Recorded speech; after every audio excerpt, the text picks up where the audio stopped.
طارق هلا احنا بعد ما عرفنا اخذنا منك استبيان جاهزيه للتغير، اكتشفنا انه انت عندك جاهزيه للتغير، بدك تحقق اهدافك، بدي افوت في شيء ثاني هلا اللي هو الدعم الاجتماعي.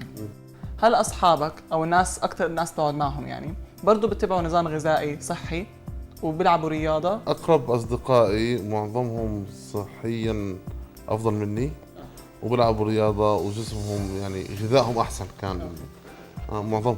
هل الاشخاص اللي بتاكل معهم انت برا البيت لما تطلع اذا تاكل برا البيت لما تقعد معهم كل شيء ويطلبوا اشياء من القائمه او المنيو، بيطلبوا اشياء صحيه معظمهم ولا بيطلبوا اشياء يمين وشمال؟ بس هلا إذا طلعنا واضطرينا ناكل برا وكذا عم ناخذ شيء صحي يعني ضمن مع يعني صحي للجسم وصحة.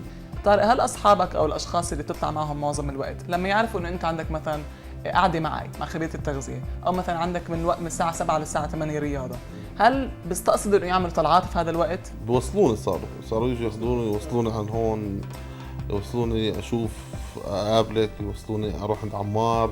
هل زوجك او شريكك بالحياه يعني برضه بيتبع نظام غذائي صحي وبرضه بيلعب رياضه؟ زوجتي بلشت ما كانت تمارس لا رياضة ولا كانت عاداتها زي عاداتي، بس من بلشت أنا بالبرنامج بلشت شجعت معك؟ شجعت، صارت تتبع معي نفس الأسلوب. زمان كنا نجيب بكميات ونحط بخزانة، يعني خزانة الشيء الزاكي. لغينا الخزانة الزاكي، لغيتوها؟ بس عشان احتياجات الصغار صرنا نجيب لهم كل شيء بيوم بيومه يعني. شكله كثير في دعم اجتماعي عندك وهذا شيء ممتاز وشيء كثير بيساعدك توصل لهدفك. شوف تمرينك صار له مدة شدته قوية كثير صح؟ احنا هلا في شيء اسمه استشفاء اللي هو لازم نرخي شوية.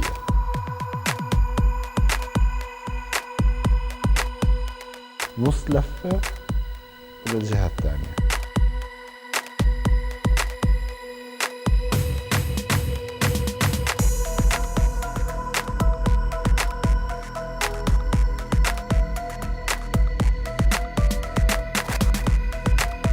شوي شوي شوي شوي. انت مستعجل؟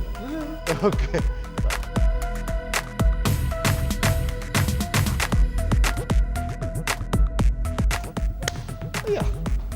ايوه نوم.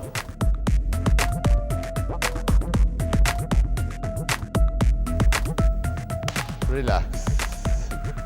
دن. طارق كيف تمرين اليوم؟ لا لذيذ. نعيد منه؟ بنعيد كل يوم كل يوم كل يوم هذا. طبعا اداء طارق اليوم كان السبب اذا انتبهتوا عملنا كله تمرين كامل من الاطاله. السبب انه احنا صح عمالنا نتمرن وبشده كل يوم، لكن يعني مع تدريب 5 ل6 ايام بالاسبوع وعمالنا نشد على طارق كثير.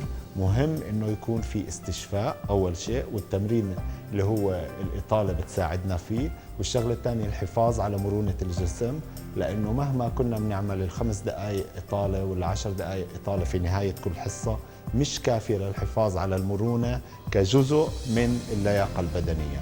فاحنا مهم ان نحافظ على هذا الجزء من جسمك.